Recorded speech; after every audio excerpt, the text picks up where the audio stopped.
Weeknights on MeTV. Ta-da. Who loves you, baby? You shouldn't ask. It's Kojak. Well, it sounds like music to my ear. On MeTV. Look at me. Why do we love him? Maybe it's the way I comb my hair. Or maybe it's his trusty right-hand man. More bite? Crocker! Crocker! Crocker! Kojak! Well, I just wanted to hear how it sounded. Telly Savalas is Kojak. Story of my life, baby. Weeknights at 12:30, 11:30 Central on MeTV. Who loves you? Hi, I'm John Malos, and welcome to this edition of Connect with Me, live on the showroom floor at Ventura TV. Hey, we're here on a Monday morning on the showroom floor. It's on the air, off the presses. Once again, Dennis Hart's going to be our guest, and once again, we're talking our favorite topic, trash. 436-ME-TV. Don't wade through that recording. Save yourself the pain. Just hit option 11 immediately. Back in just a moment. Tonight I want to discuss the importance of the television medium to the American people.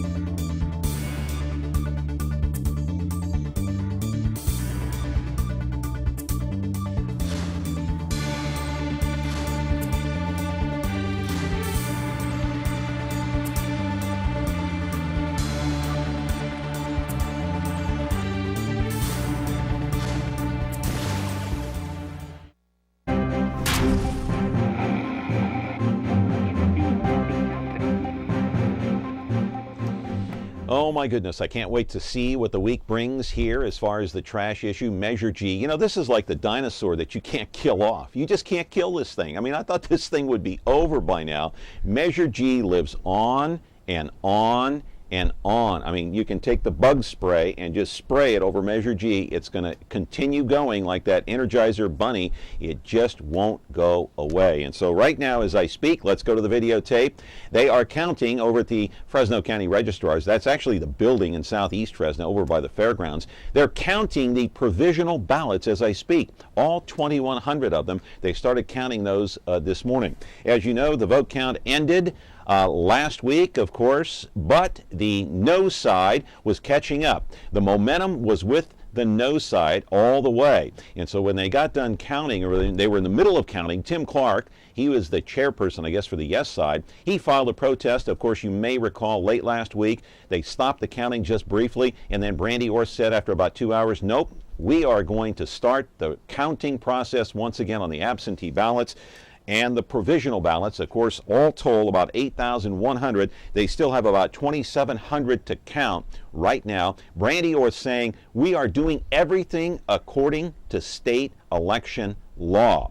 Tim Clark threatened to take this to court, file a temporary restraining order, because he was upset with the way they were trying to verify some of the signatures. In the meantime, 600 of those absentee ballots remain up for dispute. Live in our studio right now is the one and only Dennis Hart, formerly, and I say formally, of KMJ News Radio. Of course, he is our expert here, media expert. We'll talk about garbage, we'll talk about trash, we'll talk about NBC, ABC, CBS, the morning shows, the ratings, and guess what? One of our favorite, all-time favorite media people here in the city of Fresno, Angelo Stalis, of course, retired. There was a party for him over the weekend. Dennis went there. We'll talk about that. All the biggies showed up except me. 436-ME-TV is the telephone number. Hit option 11.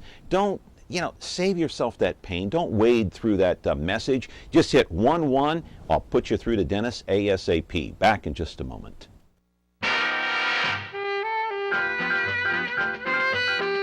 I'm Trip Douglas. Welcome home and stuff. And I'm Ernie Douglas.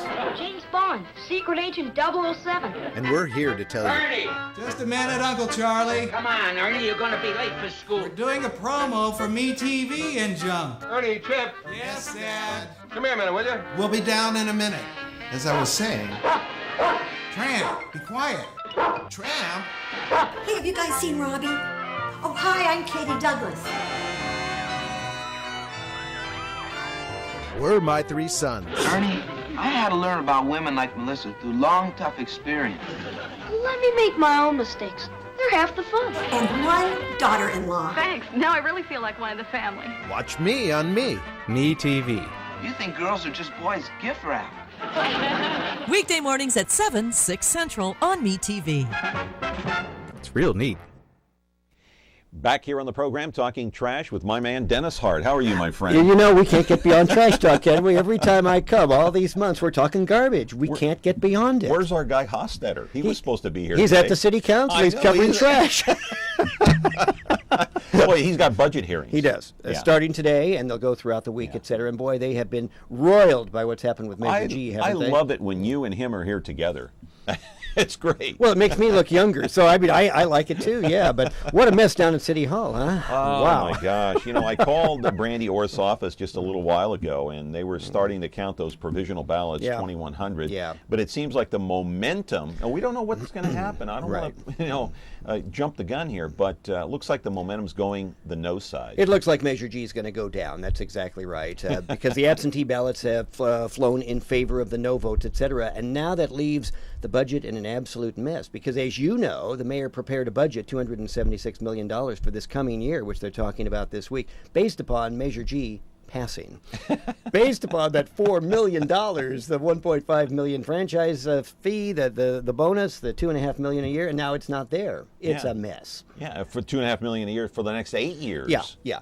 And now it's going to be a very interesting political thing, because if it goes down as we think it will, if Measure G goes down, the mayor is projecting a $30 million budget hole over the next 5 or 6 years. Where is that money coming from? What's the city council going to do to fix the hole? See, now the three guys who opposed Measure G, we're talking about Blongjean, Quintero, and Oliver Baines, now they have the opportunity, the responsibility maybe, to step up and say, here's what we can do. But will they is the question. We don't know. They may have to raise taxes. That's a possibility. Oliver Baines brought that up, and we all thought he was crazy, but that may be a possibility. I'm not at all sure the city of Fresno really needs a tax hike at this point. It's very interesting. The no's on Measure G, one of their arguments against Measure G was, well, Mid-Valley is going to come back and eventually raise rates, right? They can't really lower these rates all the time. They have to raise them. Well, if that was a bad idea, Mid-Valley raising rates, why is raising taxes a good idea? I think they should explain that. Don't you? You can't have it both ways. No, you can't. The anti-Measure G folks threw out all of these ideas about why this was a bad idea, but very few ideas about what we do if we have to cut services. What would they like to cut now? What's the difference if you raise taxes or raise the garbage rates? I mean, what's going to be the difference? Something's going to happen, and they're going to lay people off. I think they're going to have to. The mayor's going to make her presentation apparently on Wednesday now at the city council. There were, I know, meetings, high-level meetings this weekend about what to do, and they're divided in the mayor's inner cabinet. They don't know what to do. Should they propose a budget that, we're going to have to lay off XXX? Should they moderate this? Should they lay it on the city council? Now you come up with some ideas. It's a difficult situation for the mayor. I think the one thing that probably is clear as a result of the Measure G campaign and what's about to happen, apparently it's going down to defeat, is that her power has been influenced. She has taken a hit. I want to get your opinion on a couple of things here. Now, we've got characters on both sides of this issue. The no side, there's some real characters. This one guy called Tim Clark, he's the head of the Yes campaign. Yes. He stopped the signature verification process for a little while last week. I forgot what day that was. What was it, Thursday or something like that? Yeah. So what was that all about? I mean, Brandy Orth holds this to the highest standard. She's going by state election law. She's done it all along. So what's the problem? Based upon what I've seen in the years I've covered the City Hall situation and other levels of government, whenever somebody does this, it's the sign of a loser. That's a sore loser. And it's true. If things are not going their way, and so now let's see, what can we challenge? Well, it must be the signature verification. Those must be flawed, right? No judge is going to throw out this election as a result of that. That's not going to happen. He would not have filed the suit or threatened to file the suit if they were winning. Wouldn't have happened, but they're not winning. All right, we got a phone call here. Let's take it and see what's going on. Good morning. You're on Connect with Me with Dennis Hart. How are you? All right, how are you? Hey, doing good this morning. I hope you're doing well, too. And what's your question? I don't have a question. I have a comment to make. Oh, sure. Go ahead. Okay. Either population of every city or every county wants a proposition to pass or not. Every so often, something fails, people refuse it or pass it, back to refusing it. And every so often, they come back with the same proposition under different number. I think just one way of politicians to keep people busy with nonsense. It's like gay issues in the military, either say or don't say. Every so often, the Supreme Court judges, big shots, they go back and forth, this and that. Proposition G, presently the people in charge, the sanitation department, brings in $2.4 million a year for the budget. And at the beginning of the show, you mentioned that it goes and comes back, goes and comes back. What can people do to stop certain things like that? Not sure what your question is. Stop what now? I didn't ask a question. I made a comment. You know, you just said, what can people do to stop it? Stop what? Okay, yeah, stop proposition going back and forth. Once people refuse certain things, it should be gone. I don't think Measure G is coming back. I don't think the mayor is going to bring it back. I think there'll be other things that she will do or have to do in order to balance the budget. But when Measure G loses, if it goes down to defeat, I don't think it's coming back. Nobody's talking about that. At the beginning of... Is this John Malos? Yeah, no, you're talking to Dennis Hart, but I think maybe what he means is maybe if this thing is challenged in court one way or the other, whichever side loses, they may go to court. This is, you know, it's like the propositions, you know, Proposition 8, 19, you know, they're all challenged in court. People always have the right to challenge. Yeah, you can do that. Generally, the courts will not, throw it out, et cetera, et cetera. They'll hear the case anyway. They'll hear the case. Anybody can file a lawsuit. Even you and I could file a lawsuit if we had the money to. What did I do? Well, haven't you done? But I don't see this. I don't see Measure G coming back. I think what the mayor has to do, I think, in her budget presentation on Wednesday, and I think what she's going to do. Wait a minute. I'm sorry. Go ahead. Talking about the mayor. What do you think about the high-speed rail? About the what? I'm sorry. High-speed rail. What do you think about high-speed rail? What do I think about high-speed rail? It's kind of wow, we're way out in left field on that one. I think high-speed rail is going to become a reality. I think that it's going to be built. Do people need it in America? Well, you know, it's very successful in virtually every European country. I was just over in France, as a matter of fact, a month ago. I rode high-speed rail from the south of France up to Paris. It works. It is remarkable. It is efficient. It saves energy. I think it would be a pretty good deal for the country. We're one of the only countries in the world, only civilized, industrialized countries that hasn't embraced high-speed rail.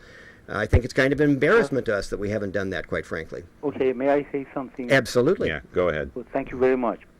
What is popular is not always right. What is always right is not always popular. Correct. Okay? In America, my question, people are, every family has one or two cars. Yes. If they want to go someplace leisurely, yes, they take their car. If they are in a hurry to get someplace, they take the plane. Yes. The way it is, Amtrak, for God's sake, ride it sometimes. And it's not full. Amtrak is like a snail, though. Should it go along? I'm sorry? I say Amtrak is as slow as a snail. What I was getting at the beginning of grand opening of high-speed rail, should it go along all the way and take millions of taxpayers' money with it? At the beginning, it's like grand opening of a store. Some people may rush in to see how fast it goes, and after a while, people are back in their lives, taking their own cars or taking their own... America is a big, huge country. It's not Europe. It's not Japan. It's not tiny. It's a bitty. I think there are a lot of people out there who would like to go from here to San Francisco in an hour and a half, though, and I think they would pay in high-speed rail to do that. It's a rough drive up to San Francisco. You have a difficult time finding parking, moving around the freeways up there. I think there will be a market for it. I'm not at all sure that high-speed rail should be built here first. I think it should have been built back east, certainly, where the corridors are much more crowded and there's much more, perhaps, of a need for it. But it is what it is. The politicians have made the decision, and in spite of what talk radio says, it's going to be built, because that's certainly where it's headed right now. It's coming in. Politicians should be kicked. Those who supported it. Listen, but seriously, millions of dollars goes toward building it. Billions. A small billions. portion. Yeah. I'm sorry? Billions. Billions of dollars. Billions. Yeah, okay. Billions. Teachers teach our children. Our children are resources for tomorrow's of any nation, any country. And teachers should be paid more. About 2 years ago, I heard 517 of them were given pink slip. Instead of taking billions of dollars of taxpayers' money into the way I think absolutely unnecessary high-speed rail, teachers should be treated well. Right. Well, listen, on that thought, we got to go. We're running long. We got to take a break. It's only a half-hour show, but I appreciate your phone call. We're going to be back with more of Connect with me and Dennis Hart in just a moment. Look at that. Isn't that a great layout? You son of a gun. This campaign is no good. No good! Darren and Larry, the original Mad Men on Bewitched. Welcome back to the program, talking to Dennis Hart about one more thing about Measure G, and then we'll move on to something else. Yeah. I said there are characters on both sides. Yes. Doug Vagum was here on the no side last week, and he's saying, look, according to the city charter, back in 1950, it was drawn up that public utilities money cannot be mixed in with the general fund. Does he have a legitimate argument? Well, I mean, that's his argument, and the mayor would say no, and the majority of the council would say no. I mean, that's one of the arguments out there, okay? Whether it's valid or not, who knows? I think what's interesting in this, first of all, we have 56,000 votes that were cast on Measure G, okay? Mm-hmm. And I remember Hostetter here, George, when he was here, said 90,000. I think I bet him a Kit Kat or something, and yeah. He owes me now. But one quarter, we had 225,000 registered voters or so in the city, 56,000 cast ballots, 25% turnout. Okay, that's remarkably low. So 75%, for 75% of registered voters on Measure G, it didn't make any difference to them. It wasn't rising to the level of, I got to go out and vote on this doggone thing. It didn't matter to them who collected their garbage, in other words. That must be what the interpretation is. That's what you took away on Election Day, is that most of the people didn't care? Yeah, because they didn't vote, right? I mean, if they cared, they would have gone out. We had one quarter of registered voters. We have 500,000 people in the city of Fresno. Only 225,000 are registered to vote, and only 56,000 went out to vote. That's disgraceful. And one more thing on Measure G, George Hostetter's piece in the Bee over the weekend, phenomenal piece, excellent. Talking about excellent. The mayor. Will her power diminish? Will her political stature, her political clout go down if Measure G loses? I think she's taken a hit. I do. Now, I don't think she had any other political aspirations. She's never indicated to me or any other reporter that I'm aware of that she wanted to run for this office or run for this office. So I didn't assume that she was going to be harmed in that respect. However, in terms of the power, I don't think there's any question she's taking. At City Hall, you mean? Yeah. Now it's up to those three. And I'm talking about, again, we're talking about Baines, we're talking about Quintero, and we're talking about Blong-Zhang. They were the ones who really came against Measure G. They were the linchpins. It's up to them. If there's going to be a power vacuum, if indeed the mayor has lost power here, are they going to, and I hate to use this term, be man enough to step up and say, here's what we can do. Here's where we're going. Because now you mean here's what we can do to fix the budget? Yeah, because they're the ones who said, okay, we don't need this money. Now it's up to them when the mayor comes back on Wednesday and says, look, we have this multi-million-dollar budget hole. Somebody has to step up and say, yes, we're going to fix it this way. I think it's them. I think they own it. You think the mayor will go to those three and say, okay, you three got your way. What do we do to fix this now? I don't think she'll say it in those words, but that's what she's going to imply. That'll be the tone, though, right? That'll be the tone. Well, they essentially, if this goes down, they will have won the argument, won't they, by a couple of hundred votes. How's that going to help the budget, though? Exactly. Now it's up to them. Since they won it, they own it, right? Right. Step up and say, hey, here's what we can do to fix Fresno. If Oliver Baines believes that the people of Fresno are going to support a public safety tax, come right out, Oliver, and say, here's what it should be, here's what it's going to be. Let's put it up. Let's see what happens. We got a couple of minutes left before we got to go to break, and then our last segment. I want to talk about the television ratings, something I ran across on the internet over the weekend, ABC, CBS, NBC. I'm talking about the morning shows now. Good Morning America, Today's Show, and the early show on CBS. Okay. It looks like ABC is out in front, 5.5 million viewers with Good Morning America, NBC at 5.1, and of course CBS at 4.2. That would be for the month of May. So it looks like ABC continues the march forward. NBC continues their slide. CBS on the way up. What do you make of this? I think this is the Matt Lauer factor that we're seeing right now. When Ann Curry was forced off the Today Show months ago, Matt Lauer was widely blamed as being the guy who did it, the bad guy. Okay? Do you believe that? To a certain extent? Yes, to a certain extent I do. Yeah. Everybody knows Matt Lauer has this tremendous, you know him personally, you worked with him alongside on WNBC, Channel 4 in New York. Matt has a tremendous, we all do in this business, okay? Right.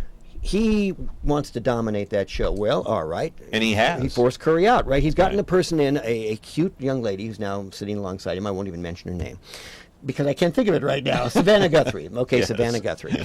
And she's very cute. She has obviously no chops in terms of journalistic background or expertise, et cetera. That's what he wanted. Well, she's an attorney, I think, yeah, and by nature. And Curry is a lifelong journalist. Right. So he's being blamed by a lot of viewers. Now, Good Morning America and Today have been in this race to the bottom in terms of quality.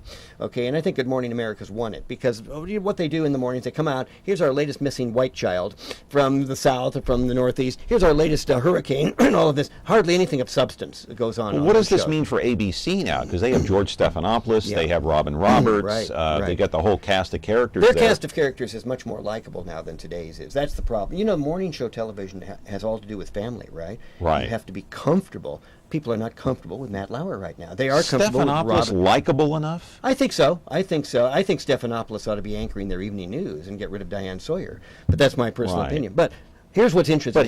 But Stephanopoulos, he doesn't get in anybody's way. He's right, just exactly. there. Lauer is a little bit different character. That was Lauer. You said Blower. Oh, okay. Yeah, I said Lauer. Lauer is a different character. But here's the interesting thing, as you and I both know, CBS is on the rise in both morning and evening news because they're doing solid journalism, the traditional journalism that you and I grew up with, and they're going to win eventually. I think CBS they win in prime time. They win virtually every other rating slot. Pelly's show is the only evening newscast that's gone up in the ratings. CBS Morning News coming up in the ratings. Good for them.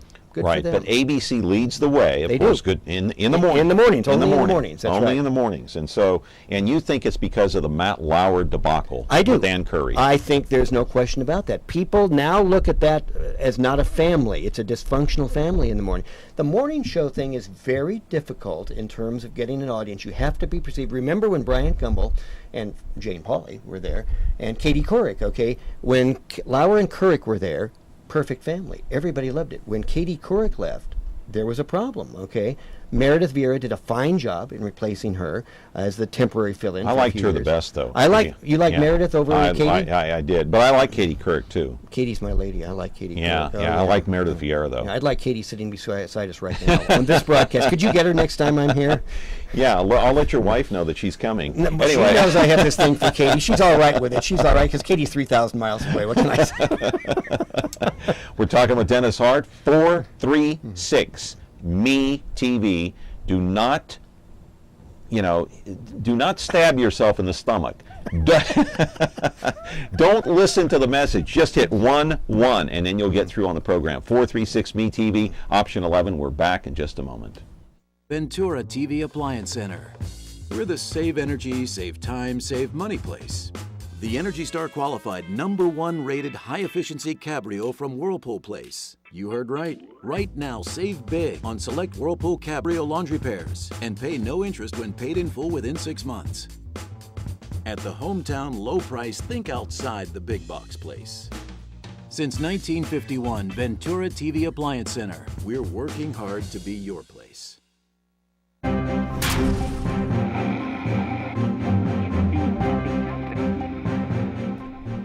Okay, 436 Me TV is the telephone number. Don't forget to hit option 11, and don't forget, most importantly, turn down the sound on your TV when you call in. Dennis Hart is here. It's on the air, off the presses, and over the weekend, Angelo Stalis, 43 years at ABC Channel 30 as the weatherman there. He started so long. That was before I was born, wasn't it?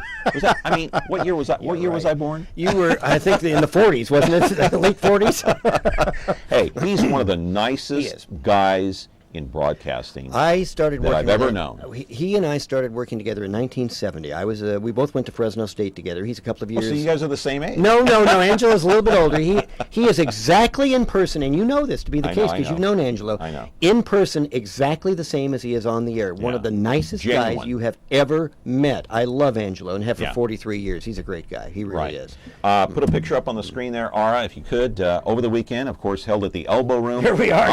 All right. There's the Elbow over Left the to parking right, lot. who are we looking at? Left to right, Chuck Hoover, who just retired from Channel 30, the guy in the red shirt there. He 43 years at Channel 30, just retired, longest tenured photographer in Fresno. There I am beside him. Angelo in the middle, of course. Kopi Soteropoulos, whom I, good heavens, grew up with. We lived in the same neighborhood, 30 years at KMPH. And on the far right there, Chase Ballou, the best known media time salesman. You know Chase very well. Yeah, we worked together. Chase, I've known him, went to school at Fresno State. He's been at KMPH and KMJ Radio for a combined 45 years. There we are, kicking up our heels in the parking lot. 108 degrees, not bad for guys. And I'm the youngest guy in the picture. I want you to know that. That's not really bad a cool for a group thing. of 70s right there. Yeah, right. Now, I'm talking age now. I'm not talking 1970s. I'm talking your age and in the 70s there. So we said goodbye to Angelo. It was an informal gathering. Right. We missed. You didn't know about it. No, I didn't. But you that's okay. Come. Listen, I'm going to get Angelo on this program. I'd love to see Angelo on the show. He's a great next guy. time you see him, tell him I'm looking for him. Nancy Osborne was there, Warren Armstrong, and of course Tommy Tran, Lizzie Harrison. I've known all those people for 30 years. I mean, great guy. It was a great send-off for Angelo. Right. Who is going to stick around town. He's going to, he has 10 grandkids. Oh, I know. He's busy. He's going to be doing stuff in the community. I talked with him for a long time Saturday, and he'll be fine. Angelo's going to be fine. They wanted him to stay. He just decided after 43 years it's time. 43 years. I mean, you've had enough by then, right? You have had enough. Now, it's a loss for Channel 30 because he is clearly a dominant personality in the market. He's a great... there's a time of change in television news in Fresno. It's a tremendous time of change. Yeah, I mean, look at this. Our old digs over there, KMPH, bought out by Sinclair. Yeah. What does that mean? Nobody knows. I mean, Sinclair is one of those companies that comes in and tries to cut costs by reducing staff, which is the same thing that's going to be happening and is happening, as you know, at Channel 47 and Channel 24, bought by Nexstar. That's going to be potentially, boy, that's a grim one over there. Now, I don't know. Have they moved into Channel 24's building yet? Not yet. 47 is going to move into 24. There are already moves. There have already been people forced out or laid off. There are going to be more. Yeah, Mark Scott retired. Gee, what a surprise. Mike Scott. Mike Scott retired. I'm sorry, I got the name wrong. 35 years or so at Channel 47. Exactly right. Yeah. No question in my mind it's a result of what's happening. And somebody who had been at Channel 24 52 years retired. I can't think of his name right now. Hartman? Mike Hartman. Mike Hartman retired. All right, that did seem a little strange to you. Not at all. Not at all. Not with what's... All of a sudden, they decided to retire. These companies... Yeah, right. Nexstar comes in, and let's be blunt. We're going to be blunt on this television show. Nexstar comes in, buys television stations, and guts them. They combine operations, they reduce staffing in order to reduce costs. That's what Nexstar has done in every market that they've owned across the country. The same thing's going to happen. The result for the city is a diminished news product from 24 and 47. Now you've even started having the same reporters from 24 and 47 on the other station, because they're covering the same story for two stations. And all of this good news for Channel 30, which has dominated the ratings in this city for decades, crushes the competition, and they can only get stronger as a result of this, I think. Yeah, it's strange to turn on 47 and see a face that traditionally is on 24. Mm-hmm. It's a vastly changing media market, all generated by Channel 30's success, because they have virtually all of the advertising dollars, all of the ratings, very little left for the other stations. Why do they have it? Because they do the best newscast in the city, and they have for 30 years. They have more people. They have better equipment. They just do a quality product out there. When a story breaks, they can put 10 reporters on it. But is it because they're a network-owned affiliate? Well, they were number one before they became an ABC Disney-owned station, okay? I mean, when Cap Cities owned them, when Triangle owned them, they became number one back in the 1970s when I was there, starting out. That's when we overtook Channel 24 and never looked back. It was the action news format. It was the fact that they just spend more money on news. They can put together a better quality product. Right. Now I know that you retired from KMJ for the 100th time. You can go hang out with Angelo now because you're both retired. Angelo and Nancy and Chuck Hoover and all those folks. Yeah, and soon with you, Mike Scott? Mike Scott soon. Mike Hartman. Yeah. Well, look how you want to talk about radio, how it's changing, okay? Yeah. We got 30 seconds, but go ahead. KMJ Radio losing Rush Limbaugh and Sean Hannity. The other station that got them now coming up in the ratings. KMJ going down in the ratings. That's a fight. Power Talk 96.7. Power Talk 96.7. Exactly on the way up. Right. You betcha. Okay, Dennis Hart. Good to see you. Are we out of time already? We're out of time. When can I come back and talk about garbage again? When are you? Trash. June. You'll be here in August, right? I'll be back. Okay. I'm going to be gone next month. By August, we'll still be talking trash. We talk trash on the show all the time. All right. We're going to talk to you tomorrow on Connect with Me on MeTV Fresno. Have a great day.